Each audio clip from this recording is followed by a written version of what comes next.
بسم اللہ الرحمن الرحیم۔ السلام علیکم ناظرین، آپ کو میری طرف سے اور سچ نیوز کی طرف سے بہت بہت عید مبارک۔ عید کا موقع ہے، خوشیوں بھرا موقع ہے، اور آج عید کے دن ہم اپنے مہمانوں کے ساتھ مختلف موضوعات کے اوپر گفتگو ہو رہی ہے۔ مسلسل آپ سارا دن سچ ٹی وی کی سکرین کے اوپر مختلف مہمانوں سے گفتگو سن رہے ہیں، اور آج اس عید مہمان پروگرام کے اندر اسپیشلی ہم نے بھی پروگرام کے اندر دعوت دی ہے۔ سابق وزیر خارجہ ہیں جناب خورشید محمود قصوری صاحب۔ سر بہت شکریہ آپ کا، آپ نے تھینک یو ویری خصوصی طور مچ. پر وقت دیا۔ سب سے پہلے تو آپ کو سر سچ ٹی وی کی طرف سے عید مبارک۔ میں تو آپ کے تمام جتنے ویورز ہیں ان کو بھی عید مبارک دینا چاہوں گا، آپ کی انتظامیہ کو بھی، سب کو اللہ تعالیٰ پاکستان کے لیے عید واقعی مبارک ہو۔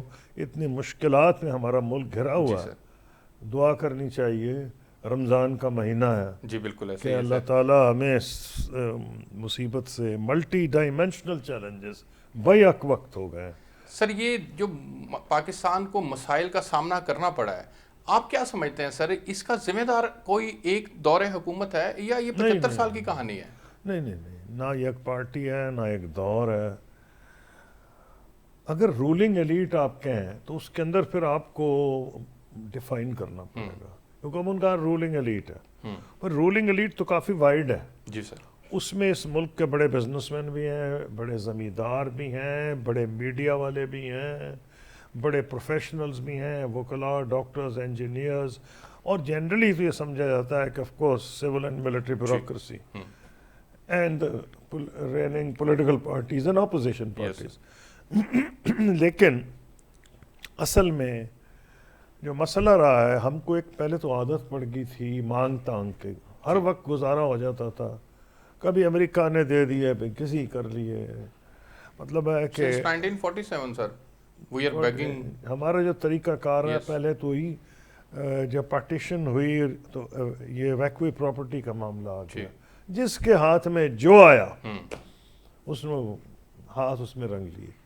تو ایک ہمارا جو اپروچ تھا نا، get rich quick, yes sir, getting rich is not a bad thing, امریکہ میں بھی ہے، یورپ Yes. میں بھی ہے، لیکن لوگ اسٹرگل کرتے ہیں، محنت And we are کرتے ہیں not struggling. To achieve something. Yes, یہاں یہ تھا بس ٹھیک ہے، چھوڑ کے ہندو کی پراپرٹی قبضہ کر لو، ٹھیک۔ اس کے بعد انڈیا سے دشمنی تھی، انفارچونیٹلی 1947 پارٹیشن، کشمیر بتانے کی ضرورت نہیں۔ وہ اس وقت رائیولز تھے، بلاکس، امریکہ کو ضرورت تھی جی، سوویت یونین کی سدرن پیریفری پہ، پاکستان، ایران، ترکی، جی، تو وہ کیونکہ سدرن پیریفری میں یہی تھے، ہاں جی، تو کوئی بغداد پیکٹ بن گیا، ہاں جی، تو کوئی اپنا سینٹو سیٹو، جی ہم 1955 ہر چیز میں ہم شامل تھے۔ تو ہمیں تو یہ کہا گیا تھا we were the most allied ally and later on we became the most sanctioned ally، Yes. سب سے زیادہ سینکشنز بھی ہم پہ لگی تھی۔ تو جو وجہ ہوئی اس کی، پھر ہمیں سوچا کہ جی ٹھیک ہے جی، ادھر سے ہی پیسے آ گئے، ادھر سے بھی آ گئے۔ بیسکلی جو اسٹرکچرل چینجز آپ کو ملک میں چاہیے تھی وہ نہیں کیا ہم نے۔ وہ آپ نے نہیں کی۔ کوئی چیزیں مثلا آپ کا ٹیکس جو ہے to G D P ratio yes sir, وہ 9-10% ہے، ہاں جی، کئی ملکوں کا 30 ہے اور انڈیا کا 20 قریب Yes. ہے۔ اب پوائنٹ یہ ہے کون ٹیکس نہیں دیتا؟ غریب آدمی کو تو تباہ کر دیا، اس وہ کو تو دیتا ٹیکس ہے، کر کر ہاں کے جی، اس کو تو فلاں جی ایس ٹی تو فلاں، کون نہیں دے رہا ٹیکس؟ ایلیٹ ٹیکس کلاس، جو لوگ ٹیکس دیتے ہیں جی سر، انہی کے اوپر لگاتے تھے ہاں، ہر سال۔ ہوں، ٹیکس نیٹ بڑھا کون رہا؟ ہاں جی، لاکھوں ملینز بزنس مین ہیں، دکاندار۔ ہاں جی، جو سنیں لبرٹی مارکیٹ کچھ لاکھ روپے پتہ نہیں کیا کچھ ملین دیتی ہے پوری، جی بالکل اور ایسے بھی ہی ہے، کو خدا کا خوف کریں، جو اگر آپ نہیں لیں گے ان لوگوں سے ٹیکس، ٹاپ کے لائرز، ڈاکٹرز، انجینئرز نہیں دیتے، بالکل ٹھیک ہے، دیتے ہیں لیکن بہت وہ کم نہیں دیتے دیتے ہیں، جو ہاں جی، ڈیو ہے، اور کئی لوگ تو دیتے ہی ہاں نہیں جی، ہیں۔ تو جب تک آپ بزنس میں، اور پھر آپ دیکھیں نا، حالانکہ میرا خود زراعت سے بھی تعلق ہے، sir, but I feel as a matter of principle, کیونکہ آپ کو سینٹرل پنجاب سے زیادہ نہیں ملے گا زراعت کا ٹیکس، لیکن سدرن پنجاب اور سندھ اور بڑی بڑی جاگیریں، کہیں تو لفظ غلط ہوگا، بڑی بڑی لوگوں کی اونرشپ ہے، بالکل ہے، تو اونرشپ ہے تو کیلے کے باغ، تو آم کے باغ اور وغیرہ، بالکل ٹھیک، لیکن سینٹرل پنجاب بھی چاہے ہو، لیکن as a matter of principle sir, جو ارن کرے وہ ٹیکس دے۔ ہاں جی، تو یہ تو بڑا آسان ہے، آپ نے ہر ایک بھی ٹیکس لگا دیا، جی ایس ٹی ہے وہ امیر بھی وہی دے، غریب بھی وہی دے، یہ تو ٹھیک نہیں. 500 روپے دہاڑی والا بھی ہے وہ بھی ٹیکس دے رہا ہے. ہر ایک پہ چیز ہے نا, ہر چیز پہ ہر ٹیکس چیز پہ ہے نا بالکل ٹیکس, ٹھیک. صابن پہ ہاں بھی جی. ہے, ہر تیل پہ بھی ہے. تو میرا مطلب ہے اگر آپ کریں گے ہی نہیں تو کہاں سے آپ اپنے دیہات میں بچوں کے ہمیں لیے کام کرنے کی عادت نہیں ہے, اسکول بحیثیت بنوائیں قوم گے؟ عادت نہیں ہے دیکھ سر. رہے ہو ٹیکس, لوگ پوچھے ٹیکس دے کیا کرنا ہے. بھئی آپ کے اسکول کے لیے پیسے کوئی نہیں ہے, آپ کے ہسپتالوں کے لیے جو عام ہسپتال ہیں نہیں ہے. ایک تو اس میں یہ وجہ ہے سر. نمبر 2 ہماری توجہ ہی نہیں ہے. ہاں جی. توجہ کیا ہے, اس کی ٹانگ کھینچ, اس کی کھینچ, گورنمنٹ اپوزیشن, دشمنی کی حد. یہ شاید ہر وقت ایسے ہی لگتا ہے کہ اس سے پہلے کبھی نہیں ہوا, شاید نہ ہوا, لیکن ماضی میں بھی دشمنی تھی. جی. ایسے دور آئے ہیں کہ لوگ ایک دوسرے کے خون کے پیاسے تھے پہلے بھی, اور اب بھی لگتا ہے ایسے ہی اب ہوگا. بھی ایسے, اب تو سٹیٹمنٹس آ رہی ہیں. تو اگر یہ صورتحال رہی تو ایک تو آپ ٹیکس کوئی نہیں کرتے, آپ سٹرکچرل چینجز نہیں لا رہے. لیکن میں بتاؤں گا کیوں, اس کا نتیجہ کیا ہوا ہے جو دشمنی ہے. سٹرکچرل چینج سے کیا مراد ہے, آپ کیوں یہ تباہ کر دیا ہے اسٹیٹ اونڈ انٹرپرائزز نے, پی آئی اے, اسٹیل مل, ڈسکو, نہیں کرتے. اس پہ جو آپ اتنا ان کو, وہ آپ کا خون چوس رہے ہیں. ہاں جی. اور نقصان پہ نقصان کیے جا رہا, نہیں کرنا. کیوں؟ ہمت نہیں, فوکس نہیں, کیونکہ ان کو پتہ ہم نے کیا تو اپوزیشن ہمارے گلے پڑ جائے گی. بالکل ایسے. سب پارٹیوں کے بندے ان ملوں میں, ان سیکٹرز میں, کیونکہ جب سرکار کی ہے پھر تو یہی ہے نا, جس کو مرضی آپ نے وہاں بھرتی کرا دیا, جس سٹیج پہ کرا دیا. جو خرچے ہیں منسٹریز کے وہ بھی یہ کئی دفعہ. سر اس کے پیچھے ایک ریزن یہ بھی ہے کہ پولیٹیکل سٹیبلٹی نہیں رہی جس کی وجہ سے یہ مسائل ہوئے. ایک تو پولیٹیکل سٹیبلٹی نہیں رہی, نمبر 2 ریئل ایشوز پہ پھر میڈیا کا بھی ایک رول ہے. میڈیا کا یہ ہے کہ آج کل خاص طور پہ الیکٹرانک میڈیا, اب تو ہر سوشل میڈیا آ گیا, تو جی بس جتنی کو گالم گلوچ ہو جائے اتنی ریٹنگز بڑھ جاتی ہیں. ایسے معاملہ نہیں چلے گا. کسی سیریس چیز پہ آپ کی کبھی میں نے ڈسکشن دیکھی ہی نہیں. بالکل ٹھیک. پرائم ٹائم پہ ہے ہی نہیں. وہ سارا دن پالیٹیشنز کو بٹھاتے ہیں اور آپس میں لڑاتے ہیں. Population control. بنگلہ دیش آپ سے بہت غریب تھا. کئی فیکٹرز ہیں, ایک فیکٹر جو ہے وہ پاپولیشن کا ہے. ہم سے زیادہ آبادی تھی, ہم سے آزادی کم ہو گئی ہے. کیوں کہ پاپولیشن کنٹرول ہوا ہے. Number 2 continuity of policies. وہاں دشمنی تھی خالدہ ضیاء کی اور حسینہ واجد کی, لیکن وہاں مجھے ایک انڈسٹریلسٹ بتا رہے تھے جن کی حسینہ واجد سے, موجودہ وزیر اعظم سے ان سے بات ہوئی ہے. وہ کہہ رہی تھی ہاں یہ ٹھیک ہے ہمارا بہت اختلاف تھا, میں تو اس کو دشمنی کہتا ہوں, لیکن جو خالدہ ضیاء کرتی تھی یا میں کرتی تھی, ہم اس کو اکنامک پالیسیز میں تسلسل رکھتے تھے. یہاں تو یہ ہوتا ہے جو فائنانس منسٹر آتا ہے وہ کہتا ہے وہ لٹ گئے, مارے گئے, ہم تو تباہ ہو گئے, پرانی حکومت آئی تھی کھا گئی, ہمارے ہاتھ ہے کچھ. اگر آپ پرانے وزراء خزانہ کے بیانات دیکھ لیں اس میں کوئی رتی بھر فرق نہیں. وہ بھائی آپ نے بھی آئی ایم ایف کا سر, میں 1990 کے اندر اس وقت کے پرائم منسٹر کی سٹیٹمنٹ میں نے پڑھی اور میں پڑھ کے پریشان ہو گیا. نواز شریف صاحب اس وقت پرائم منسٹر بنے تھے کہ ملک جو ہے وہ نازک ترین دور سے گزر رہا ہے. اس کے بعد پھر مشرف صاحب آئے, وہ بھی نازک ترین دور تھا. پھر دوبارہ زرداری صاحب آئے, اس وقت بھی نازک ترین دور تھا. پھر نواز شریف صاحب آئے, پھر نازک ترین دور تھا. پھر عمران خان صاحب آئے, نازک ترین تھا, اور آج پھر نازک ترین ہے. اس لیے میں کیا آپ کو یہ رہا ہوں, یہ نازک دور نہیں ختم ہو رہا. اچھا یہ دوسری چیز ایک اور بات ہے, کئی ملکوں میں پولیٹیکل انسٹیبلٹی اگر ہو, جیسے اٹلی میں تھی, تو وہاں انسٹیٹیوشنز دوسری مضبوط ہیں. سول سروس, انگریز جب گئے ہیں, فوج کے علاوہ سول سروس بھی ایک مضبوط ادارہ تھا. جی سر. ٹھیک ہے چینجز کی تو ہر جگہ ضرورت ہوتی ہے, سول سروس میں بھی تھی, لیکن جو 3-5 سول سروس کا ہم نے کیا ان کو ذاتی ملازم بنا لیا. فوج کو ذاتی ملازم بنا نہیں سکے. اگر یہ بنا سکتے ان کو ہی بنا لیتے. وہ بچ بھی اس لیے گیا ادارہ کیونکہ it had to fight. Pakistan کو ایک سروائیول کی جنگ تھی سامنے بارڈر پہ. نہیں تو جو انہوں نے پولیس کا حشر کیا ہے, ایس ایچ او 15 دن قصور میں یا 20 دن یا مہینہ کو 4-5 ایس پی بدل دیے ہیں, چیف سیکٹریز, آئی جیز ایسے بدلتے ہیں. ذاتی ملازم ہیں, وہ سرکاری ملازم ہے. تمہارے باپ کے ملازم ہے وہ, جس کو چاہے آپ نے بدل دیا. تو کوئی سیکیورٹی نہیں ٹینیور کی, اس لیے کوئی رہتا ہی نہیں ہے. تو اس کو اکاؤنٹیبلٹی کیا ہوگی بھئی؟ کوئی اگر 15-20 دن مہینہ 2 مہینے اس سے تبدیل ہو جانا ہے تو ہی will be just marching. Yes of course sir, وہ کام نہیں کرے گا، اس میں کوئی دو رائے نہیں ہے سر. مجھے ایک بریک پہ جانا ہے.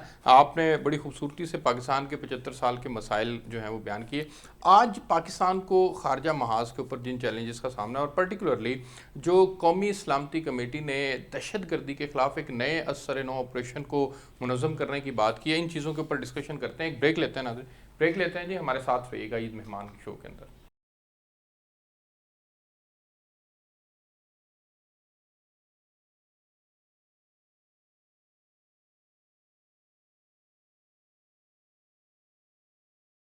جی ویلکم بیک ناظرین. آپ کو سچ نیوز کے اوپر آج عید مہمان شو کے اندر ہم ویلکم کرتے ہیں. ہمارے ساتھ ہمارے مہمان موجود ہیں. سر بہت شکریہ آپ کا کہ آپ نے ہمیں خصوصی طور پر وقت دے رہے ہیں. سر یہ بتائیے گا، بریک پہ جانے سے پہلے ہم پاکستان کے نازک دور کی بات کر رہے تھے اور آپ اس کو بڑی خوبصورتی کے ساتھ آپ نے ڈیفائن کیا. سر یہ دور ختم کب ہوگا؟ اس کی کوئی آپ کیلکولیشن کیا دیکھتے ہیں؟ کیا اکنامک سٹیبلٹی تو پولیٹیکل سٹیبلٹی سے جڑی ہوئی ہے، اکنامک سٹیبلٹی نہیں ہوگی اس وقت تک نہیں ہوگی جب تک پولیٹیکل سٹیبلٹی نہیں دیکھیں اس میں ہوگی. کئی فیکٹرز ہیں، ایک نہیں ہے. پہلا یہ ہے کہ آپ کی انڈیا اور پاکستان کی جو ریلیشن شپ ہے سر یہ ایک بڑی کرٹیکل ریلیشن شپ ہے. اگر آپ کے نیبرز کے تعلقات اچھے نہ ہوں اور ہر جگہ ایفرٹ ایک ملک کرے دوسرے کو ڈیسٹیبلائز کرنے کی، اور انڈیا کیونکہ بڑا ملک ہے تو اگر ہم فرینکلی اگر دونوں سے ایک دوسرے سے اتنی دشمنی ہو گئی ہے کہ وہ سمجھتے ہیں ہماری بہت بڑی کامیابی ہے کہ ایک دوسرے کو ڈیسٹیبلائز کر لیں، تو آپ کو اور بھی وہ بھی ڈیسٹیبلائز کر سکتے بالکل ہیں. ٹھیک ہو گیا. It's a two way street. Yes, تو اس کا ایک تو یہ رزلٹ ہوتا ہے کہ ہماری ساری انرجیز اس طرف جا رہی ہیں. انرجیز کے علاوہ آپ کا جو فوکس ہو جاتا ہاں ہے جی، وہ رہ جاتا ہے. کوئی focus internal policy long term policy پہ آپ کا کم نہیں ہوتا ہے. ایک تو بالکل یہ جو ہاں آپ کا نا نازک دور، نازک دور تو اس لیے بھی سچ یا جھوٹ جو بھی ہے کیونکہ یہ تو یوز بھی کیا جاتا ہے نا ٹرم، بڑے نازک دور سے ہم گزر رہے ہیں. وہ گانا بھی ہے ہاں جی. وہ کس نے گایا تھا کہ وہ نوجوان سنگر جو ہے، ہاں جی ایک ہے میں جب گانا. بچہ تھا تو میں نے یہ جی دیکھا جی تو ہاں جی. نازک دور تھا. ہاں اب وہ انڈین گانا ہے سر جس کا؟ نہیں جی یہاں اچھا کا پاکستان کا ہے، بھی ہے. یہاں کا اچھا ہے جی، نازک دور کے اوپر ہے. تو وہ تو ہر وقت اس نے بھی یہ کہا کہ جب پھر میں بی اے میں گیا تو یہ ہو گیا، نازک دور تھا. پھر میں فلانا ہوا شادی ہوئی تو پھر بھی نازک دور تھا. اب پھر نازک دور آ گیا. تو اس کی کئی وجوہات جی ہیں. سر. ایک تو علاقے میں انسٹیبلٹی ہمارے ہو گئی ہے. 10 مواقع ایسے آئے ہیں کہ آپ نے جنگ لڑی ہے 4 دفعہ، آخری تو کارگل کی جنگ تھی. 6 اور مواقع تھے جو آپ جنگ کی دہلیز پہ تھے. ایک تو یہ ہے، لیکن اس سے بڑا مسئلہ جو ہے وہ یہ کہ آپ نے جب کانسٹیٹیوشن بنایا اس وقت بھی آپ فیصلہ ہی نہیں کر سکے کہ پاکستان کا مقصد کیا تھا. ایک علماء حضرات کا نقطہ نظر تھا، جی ایک دوسرا تھا کہ جی قائد اعظم نے تو مسلمانوں کے لیے ریاست بنائی تھی، اس میں مائنورٹیز کا بھی رول تھا، اس لیے صاف سفید رنگ ہے جھنڈے میں مائنورٹیز کا. مائنورٹیز کے لیے. دوسرا یہ تھا کہ نہیں یہ ایک ہی چیز ہے. اس نے اتنا کنفیوژن کیا کہ انڈیا کا جو کانسٹیٹیوشن آئے گا 3 سال میں یا 4-5 میں 52 میں شاید آ گیا. جی آپ نے جو 56 بنایا وہ بھی اتنی کنفیوژن تھی اس میں کہ وہ ویسے ہی فارغ ہو گیا. تو 73 تک کوئی اگریڈ ڈاکومنٹ نہیں آیا. اور اتنے زیادہ ڈفرنسز تھے کہ پاکستان بنا کیوں ہے. جی بھائی ایک پاکستان بنا ہے کہ قائد اعظم اس نتیجے پہنچے تھے. پہلے تو وہ خود کانگریس کے ممبر بالکل تھے، ایسے ہی ہے. تو وہ سچی تو بات ہی نہیں ہندو پتا. مسلم اتحاد آپ کے کے دائی تھے. اسکولوں میں پڑھایا ہی نہیں جاتا ہاں جی کہ قائد اعظم کانگریس کے ممبر جی تھے. بالکل ایسے ہی ہے. وہ ہندوستان کی آزادی کے لیے جنگ لڑ رہے تھے انگریز کے خلاف. ہاں جی طریقہ مختلف تھا، گاندھی جی کا اور تھا، قائد اعظم کا اور ایسے تھا. لیکن یہ تو تھی آزاد کرانے کی جنگ، یعنی انڈیوائیڈڈ انڈیا. جی یہ تو ہم کو پڑھایا نہیں نا بالکل جاتا. اب قائد اعظم جو تھے وہ یونائٹڈ انڈیا کے لیے اور انڈیپینڈنٹ انڈیا کے لیے شروع میں لڑتے رہے. ان کا ذہن کب بدلا ہے؟ جی یو پی کے الیکشن کے بعد جب 1936 میں کانگریس نے یہ پالیسی اپنائی کانگریس وزارتیں مشہور ہیں. جی وزارت لینی ہے تو کچھ بھی ہے تو آپ کو کانگریس میں آنا پڑے گا. ہاں جی قائد اعظم نے اس وقت فیصلہ کیا کہ بھائی یہ تو ہمیں ڈومینیٹ کرنا چاہ رہے ہیں، اور اس وقت ان کا ذہن بدلا. جی بالکل ایسے. نہیں تو اور پھر کانگریس وزارتوں نے جو ظلم ڈھائے مسلمانوں کے اوپر، مسلمانوں کے جو ٹاپ لیڈرز تھے کانگریس میں تھے، پھر بدلے. جی اس کے اندر میرے اپنے فیملی کا ہے. جی، میرے بالکل. دادا جو تھے ہاں جی. کانگریس کے صدر تھے. ہاں جی جب قائد اعظم نے کانگریس کے لیڈر تھے وہ پنجاب کے صدر تھے. بالکل ٹھیک. میرے والد کو پرمیشن لینی پڑی جب وہ مسلم لیگ جوائن کرنا چاہتے تھے, پڑھ کے آئے ولایت سے, تو ان کے والد انہیں اجازت نہیں دے رہے تھے. تو انہوں نے کہا اچھا پھر مولانا ابوالکلام آزاد سے پوچھ لیں. میرے دادا نے میرے والد کو کہا ان سے اجازت لے, ان سے مشورہ کر لیں. اچھا تو انہوں نے مشورہ کر کہا بھائی تم نے اس کو پڑھا دیا, بیرسٹر بن گیا, تم کیسے روک سکتے ہو. حالانکہ وہ بھی پکے کانگریسی تھے. تو میرے والد نے مسلم لیگ جوائن کی, لیکن یہ کسی کو یاد بتایا ہی نہیں جاتا. ہم سمجھتے ہیں جھوٹ بول کے تاریخ بنائی جا سکتی ہے, جھوٹ بول کے کنفیوز کیا جا سکتا تاریخ ہے. نہیں بنائی جا سکتی. ہندوستان بھی غرق ہو رہا ہے جھوٹ بول بول کے. نئی جو تاریخ انہوں نے لکھی ہے, جو بی جے پی کر رہی ہے, تباہ کر رہی ہے پوری کی پوری تاریخ کو, تو ان کا خیال ہے یہ بڑی کامیابی ہے. اس کے نتیجے میں بھارت کا جو حشر ہوگا اگر انہوں نے پالیسی نہ بدلی, میں بتاتا ہوں ریزن کیا سر ہے. پلیز. جس ملک میں اس کی مائنورٹیز تو چھوڑیں, کہتے اگر 0.5% لوگ اس کے رہنے والے اس کے دشمن ہو جائے جی. تو ایک انسیکیور ملک. وہ بھی تو وہاں تو پتہ نہیں 20% ہیں, 16 تو آفیشلی کہتے ہاں ہیں, جی 20% آف مائنورٹی, سکھ بھی ان سے ناراض ہیں اور بھی کرسچنز بھی ناراض ہیں. اور اگر 25% تمہارے ملک کے ہی دشمن ہو جائیں ان ڈیو کورس تو خاک سربریٹی آئے گی. ابھی تو نریندر مودی نے دبایا ہوا ہے ہندوستان کے مسلمانوں کو, کشمیر کے مسلمانوں جی. کو. تو ایسے نہیں آتی. ہاں جی تو قائد اعظم کا جو ویژن تھا وہ اور تھا. ہم نے تو ان کی تقریر بدلی, 14 اگست کی تقریر چھپا دی, غائب کر دی. ایسے ہی ہے سر. تو جب پوچھ رہے ہیں کنفیوژن کیوں ہے, کنفیوژن یہ ہم جھوٹ بولتے رہے. ہاں جی قائد اعظم کا ویژن ہم نے بدلا, کامیاب نہیں ہوئے. جی قائد اعظم بارے لکھا بہت گیا تھا. تو اس لیے میں کہہ رہا ہوں کنفیوژن کیا تھا. کیا ہمارا مقصد ایک ایسی اسٹیٹ تھی جیسے ایران ہے مسلمانوں میں, سنیوں میں جیسے ایران ہے, اسی طرح کیا سنیوں کی ایک ایران ٹرک قائد اعظم ریاست چاہ رہے تھے؟ نہیں, بالکل ایسا نہیں. وہ ایسی ریاست نہیں چاہ رہے نہیں چاہ رہے تھے. ایران میں بھی انقلاب آیا, ہاں جی, انقلاب اور 1979 بہت سال کے میں بعد انقلاب آیا ہے جی. جب امام خمینی واپس آئے ہیں. تو اس وقت تو ایران بڑا ماڈرن ملک تھا شاہ کے دور میں, ہم سے تو بہت آگے تھا. میں نے تو اس ایران کو دیکھا بھی ہے, میں نے دونوں ایران دیکھے, شاہ کے وقت کا اور بعد کا بھی دیکھا ہے. شاہ کے وقت میں تو میں اس سے بڑا جوان تھا, ماشاء اللہ اصغر خان کے ساتھ گیا تھا. اس کے بعد میں فارن منسٹر کئی دفعہ ایران کا دورہ کر چکا ہوں. وہ تو میں حیران ہوتا ہوں جو وہاں تبدیلی آئی ہے ایران کے اندر. اب پھر تبدیلی آ رہی ہے ویسے وہاں پہ. وہ جی ہاں, وہ کہتے ہیں نا تبدیلی ہی زندگی کا ایک نشانی ہے. بالکل بہت زبردست تبدیلی لگ رہا ہے کہ آنے والی ہے. مجھے نہیں پتا آئے گی نہیں, لیکن ایسی چیز روکی نہیں جا سکتی. یہ ایسے دریا کے سامنے ڈیم باندھنا آسان نہیں ہوتا. سمندر کو آپ جا کے ڈیم کر ہی نہیں سکتے, یہ ٹائم لیتا ہے جب تک لوگوں کا دل اس میں نہ ہو. تو اس لیے خیر ایک چند مخصوص لوگ یا طبقات اٹھ کے اس لیے میں اس میں ایران کی سیاست میں جانا نہیں چاہتا, کیونکہ ایک برادر ملک ہے, میں نہیں چاہتا کہ میں اس میں چلا جاؤں. لیکن آپ نے ایشو اٹھائی تو میں نے کہا کہ میں نے ایران دونوں دیکھے ہیں. میں سمجھ گیا پہلوی کا, رضا شاہ پہلوی کا, جب میں ایئر مارشل اصغر خان کے ساتھ گیا, جب لوگوں نے اندازہ لگایا کہ میں فورن منسٹر ہوں گا اور وہ پرائم منسٹر ہوں گے, نہ وہ پرائم منسٹر بس جیل چلے گئے اور مجھے 25 سال اور لگی فورن منسٹر بننے میں.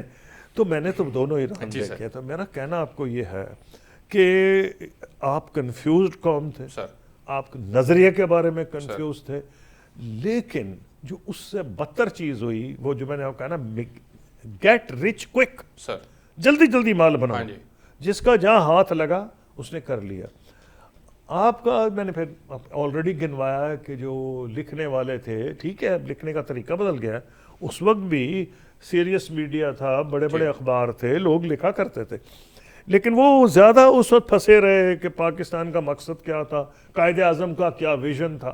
بعد میں ہم نے جب تو یہ نیا ملٹی پارٹی سسٹم آیا ہے, گالم گلوچ اتنی زیادہ ہوئی ہے کہ ہم نے ریئل ایشوز کیا ہیں, پاپولیشن پلاننگ, ہاں جی وہ نہیں ہے ہمارے یہاں, آپ کی ایجوکیشن اور ہیلتھ, پاپولیشن تو education and health.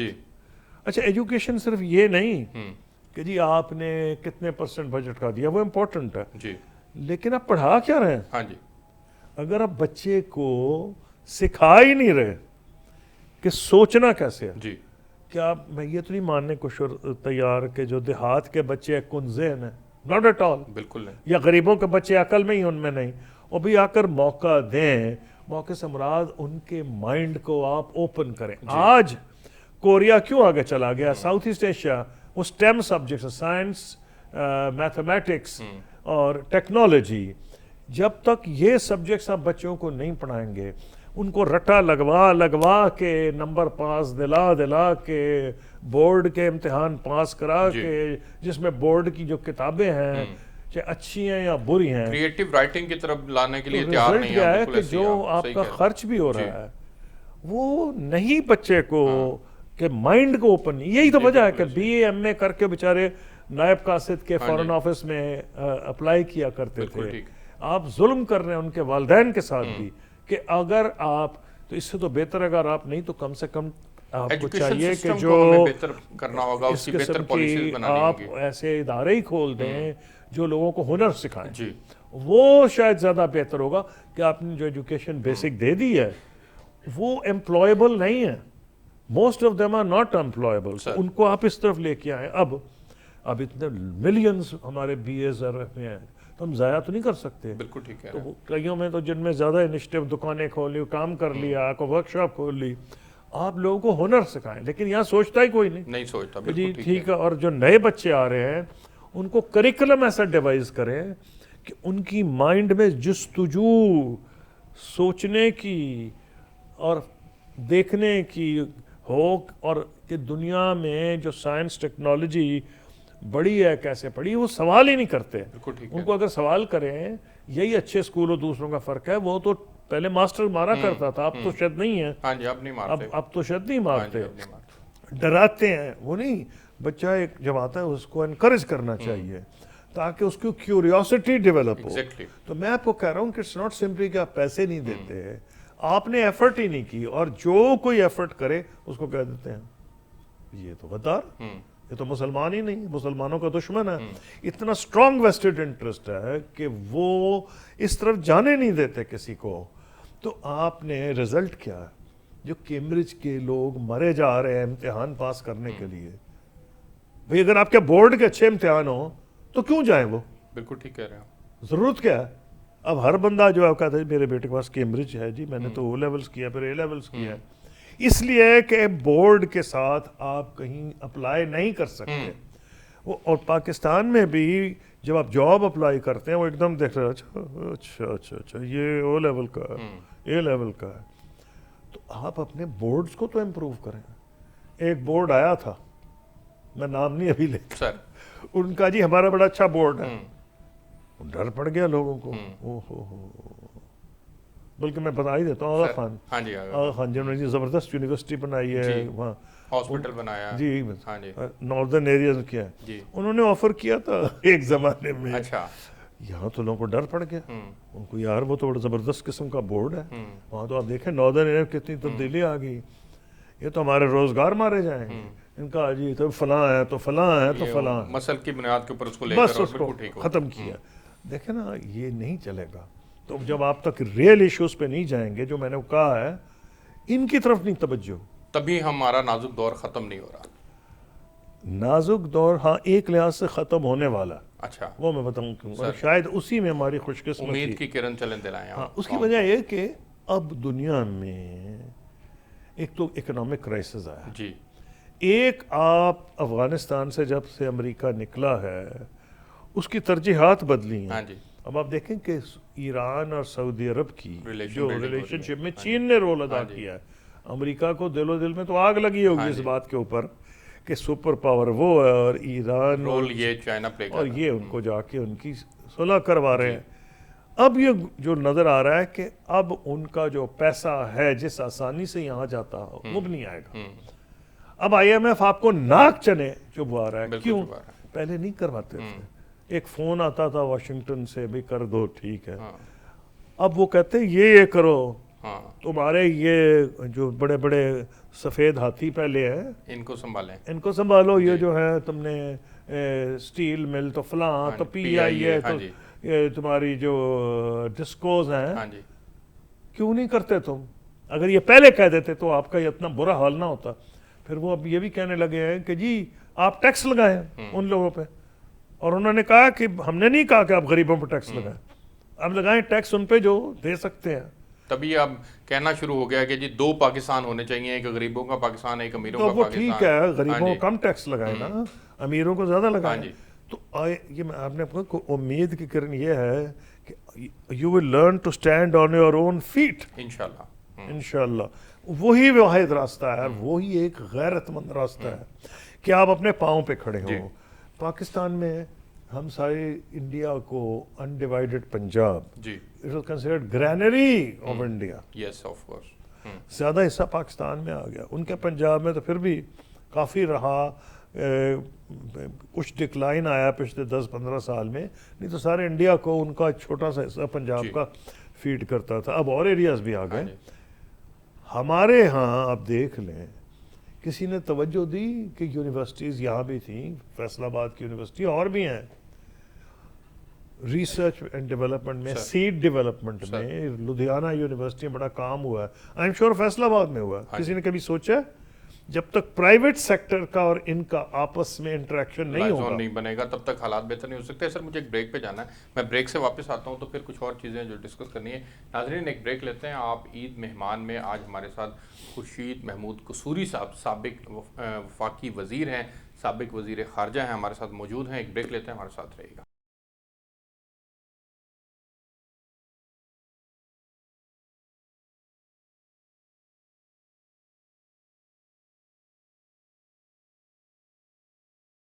G welcome back ناظرین۔ سر شارٹلی بتائیے گا کہ ایران سعودی عرب ریلیشن بلڈنگ سے آپ کیا سمجھتے ہیں کہ پاکستان کو اس کا کیا فائدہ حاصل ہوگا؟ دیکھیے میں تو یہ سمجھتا ہوں جیسے پاکستان انڈیا کے اگر تعلقات بہتر ہو جائیں جی تو اس خطے کو فائدہ ہوگا، اس میں ہمیں بھی فائدہ ہو جائے گا۔ ٹھیک ہے۔ اور سعودی عربیہ اور ایران سے تو اتنی دیکھیں نا آپ، لبنان انسیکیور ہے، شام انسیکیور ہے، اور یمن بیچارے کا تو جو حال ہے آپ کے سامنے بالکل ہے۔ ایسے یہ ایک پروکسی وارز ہو رہی تھیں شیعہ سنی کے نام پہ، یعنی اس کو ایک مسلکی رنگ دیا گیا تھا جو کہ امت مسلمہ کو ڈیوائیڈ کرنے والی بات ہے۔ اب اگر یہ قریب آ جائیں گے تو ایسے نعرے بھی کم ہو جائیں گے شیعہ سنی والے، پھر یہ جو ظلم ہو رہا تھا، مختلف علاقوں میں جنگ ہو رہی تھی، پروکسی وارز ہو رہی تھی، ختم ہو جائیں گی۔ یہ تو بہت اچھی بات ہے۔ اس میں کچھ سٹیبلٹی دیکھتے ہیں آپ؟ نہیں، اسی کے نتیجے میں سٹیبلٹی آئے گی۔ ایران سعودیہ ریلیشن میں سٹیبلٹی، وہ کل کو دوبارہ سے امریکہ بلاک کا حصہ نہ بن جائیں؟ اور نہیں دیکھیں، بات یہ ہے جب سعودی عربیہ نے اتنا کانفیڈنس دکھایا ہے کہ انہوں نے آئل پرائس پہ ان کی بات نہیں مانی، وہ اوپنلی انہوں نے یوکرین وار میں ساتھ نہیں دیا امریکہ کا۔ پہلے تو یہ انتھنکبل تھا، کو قابل فہم ہی نہیں تھا، جو امریکہ کہتا تھا وہ کرتے تھے۔ بالکل ٹھیک ہے۔ اور پھر یہ ہے کہ انہوں نے بڑا کولڈ شولڈر کیا ہے۔ امریکہ اگر کوئی ایسی پالیسی کرے، ابھی آئل پہ تو بہت زیادہ کولڈ شولڈر کیا ہے، انہوں نے کہا جی آپ اپنی پرائس کم کرو، بڑھا دی لے کے۔ پھر اس کا ڈائریکٹ فائدہ ہو گیا روس کو، روس کے خلاف ان کا وہ جنگ لڑ رہے ہیں، ایک پروکسی وار ہو رہی ہے جو بیچارہ یوکرین کی سرزمین کے اوپر۔ تو میں اس لیے یہ کہہ رہا تھا کہ یہ جو ساری کہانی ہے اس میں مجھے اچھائی کا رنگ نظر آ رہا ہے۔ ایران سعودی عرب امپرومنٹ ہے، پاکستان کے لیے تو بہت بہتری ہے۔ یہاں اتنی گڑبڑ ہوتی تھی، شیعہ سنی، جس کے پیچھے ایران ہے، اس کے پیچھے فلاں ہے، مسلک ہمارا ملک ایک تقسیم میں یہ اتنی نہیں تھی۔ جب 1947 پاکستان بنا ہے کبھی نہیں لوگ پوچھتے تھے شیعہ کون، پاکستان کے تو کئی بانی لیڈرز شیعہ تھے، تو کسی نے پوچھا بھی نہیں کسی سے، نہیں تو پاکستان کے جو مین اور آج یہ بات ڈسکس ہوتی تھی اور اب اس کو ختم کرنے میں مدد ملے گی۔ اچھا سر یہ بتائیے گا کہ امریکہ یہاں سے چلا گیا، اس کے انٹرسٹ یہاں سے ختم ہو گئے، لیکن وہ وار آن ٹیرر کی صورت میں پاکستان کو اس دلدل کے اندر دھکیل کے چلا گیا۔ آج بھی ہم قومی سلامتی کمیٹی کا اجلاس بلاتے ہیں تو دہشت گردی کے خلاف ازسر نو ایک نئے آپریشن کی ہم پھر بات کرتے ہیں۔ ایک تو مجھے یہ آپ کی ٹرم نہیں پسند، بڑی یوز ہوتی ہے دلدل میں پھنسا۔ بھئی آپ کو بچے ہیں، کوئی ننے منے بچے ہیں، منہ میں چس نہیں ہے کہ آپ کو دلدل میں پھنسا کے چلا۔ بھئی ہم خود پھنسے ہیں نا، کیوں کہ آپ اپنے پاؤں پہ نہیں کھڑے ہوتے، جو میں نے پہلے ایسی باتیں نہ کیجئے۔ دلدل، ہر ملک جو ہے وہ اپنا انٹرسٹ دیکھتا ہے، امریکہ اپنا دیکھتا ہے، اپنا دیکھیں، اور ہمارے اور اگر آپ اپنے ہاں اس قسم کی کریں گے چینجز جس کے آپ کی تعلیم بہتر ہو، آپ کا ہیلتھ بہتر ہو، اور آپ حیران ہوں گے کہ میں دیہات میں کئی دفعہ جاتا تھا، 50 سال کا بندہ عمر میں مجھ سے بڑا لگتا تھا، کئیوں کے، کسی کے دانت بیچارے کے نہیں ہیں، کسی کا حال برا ہوا ہے، آپ نے نہیں انویسٹ کیا. جس کے پاس پیسے ہیں وہ پرائیویٹ ہاسپٹل میں چلا جائے، جس کے پاس پیسے ہیں پرائیویٹ اسکول میں چلا جائے. اب تو دیہات میں بھی پرائیویٹ اسکولز ہیں. بالکل ہے. اس کی وجہ یعنی کہ چاہے وہ پرائیویٹ اسکول 800 لے یا 1000 لے، کتنی شرم کی بات ہے. اس لیے ہے کہ گورنمنٹ بلڈنگز، گورنمنٹ اسکولز کی بڑی بڑی بلڈنگ ہے ہمارے دیہات میں، تو بچے پریفر کرتے ہیں جی ایک چھوٹا سا ایک ریٹائرڈ ماسٹر نے اسکول کھول لیا یا اس کی بیٹی نے، اور وہاں بھیج دیتے. کس لیے؟ کہ جی وہاں ٹیچر آئے گا، پڑھائے گا، کوئی اکاؤنٹیبلٹی ہے. تو یہ جو چیزیں ہیں نا، آپ کو میں نے جیسے ایک اور پیرائے میں بات کی تھی، مجھے نظر آ رہا ہے پاکستان ایسے چل نہیں سکے گا. تو جب آپ نے کہا ہاں پھنسا کے چلا گیا، نہیں، پوائنٹ یہ ہے کہ اب یہ سچویشن آپ کے گلے پڑ گئی ہے. جو آپ پہ حملے ہو رہے ہیں، کیا یہ حملے امریکہ کرا رہا ہے یا یہ حملے یہ پاکستانی طالبان کر رہے ہیں؟ ٹی ٹی پی تو ٹی ٹی پی کر رہی ہے. بالکل ٹی ٹی پی کر رہی ہے. ہاں تو پوائنٹ ہے کہ یہ ٹی ٹی پی کو یا تو پاکستان کی گورنمنٹ سے بات کرنی چاہیے، اور ان کو آفر ہوئی تھی پہلے، لیکن انہوں نے تو حملے کرنے شروع کر دیے. وہ پالیسی ٹھیک تھی ویسے، وہ جو پچھلے دور حکومت میں ان کے ساتھ مذاکرات ہوتے رہے؟ دیکھیے ہر چیز میں ایک میانہ روی ہوتی ہے. جی. اگر کوئی بندہ آپ سے خائف ہی نہ ہو، آپ کہیں جی آ جائیں، وہ جیل سے لوگوں کو چھڑا لیا، فلاں کیا، ایک تو آپ کی ایڈمنسٹریشن بڑی ویک ہے. تو میں یہ سمجھتا ہوں کہ آج ہمیں جو ریئلائزیشن ہے اس کی کیا وجہ ہے، اس میں ہماری اسٹیبلشمنٹ کو بھی اس کے لیے ایک جو ہے نا مضمر ہے ایک سبق. وہ یہ ہے کہ جب وہ یہ کر بھی رہے تھے فیصلہ، میں نہیں، اور وہ نیک نیتی سے کر رہے تھے، یعنی کہ یا عمران خان اگر کر رہے تھے، لیکن پوائنٹ ہے کہ کیا آپ نے تمام پارٹیز کو، پارلیمنٹ کو ایک میننگ فل ڈائلاگ میں انوالو کیا؟ اگر آپ انہیں کر لیتے تو آپ کی بہتر پالیسی بنتی. تو یہ اتنا سیریس میٹر ہے کہ اس کو آپ کو لوگوں کو ساتھ لے کے چلنا پڑے گا. اور پارلیمنٹ میں اچھی بات ہے کہ اس پہ بات ہو رہی ہے. اور اب جو انہوں نے کہا ہے یہ تو ہر بندے کو نظر آ رہا ہے، روز آئے دن آپ کے فوجی جوان، آپ کے جو افسر وہ شہید ہو رہے ہیں. بالکل ہو رہے ہیں. اچھا سر، اب اس کا آپ کیا دیکھتے ہیں کہ میں اس کو پولیٹیکل سائیڈ پہ لے کے جانا نہیں چاہتا، لیکن لاسٹلی ایک کمنٹ کریں، ٹائم بھی کم ہے. کیا یہ کسی ایک آرمی چیف کی پالیسی ہو سکتی ہے کہ جیسے عمران خان صاحب کہہ رہے ہیں کہ یہ جو جنرل باجوہ کی پالیسی تھی، تو کیا ملک کے نظام میں ایسی ہوتی ہے؟ میں اس لیے نہیں اس پہ کامنٹ کرنا چاہ رہا کہ اس میں میں فورن پالیسی میں کوشش کرتا ہوں انٹرنل پالیٹکس نہ لاؤں، کیونکہ internal politics by definition partisan division لوگوں کو تقسیم کر رہی ہے ہمارے ملک میں. میں ایک جنرل بات کروں گا، وہ یہ ہے کہ جس کی بھی حکومت ہو، بنیادی رسپانسبلٹی اس کی ہے، اور ہماری اسٹیبلشمنٹ کے لیے اس میں یہ سبق مضمر ہے کہ جی یہ جو سسٹم ماضی میں چل رہا تھا اس کے اچھے نتائج نہیں نکلے. And I'm sure I have known Pakistan army, وہ اس پہ بحث کر رہے ہوں گے اندرون خانہ کہ جی یہ جو ہوا ہے کہ پہلے نواز شریف نے گالیاں دیں، پھر عمران خان نے آگے گالیاں دینی شروع کر دیں. یہ تو ہماری ایک ایسا ادارہ ہے، it should be above controversy، اور یہ تھا. جی بالکل، اس میں کوئی دو رائے نہیں ہے.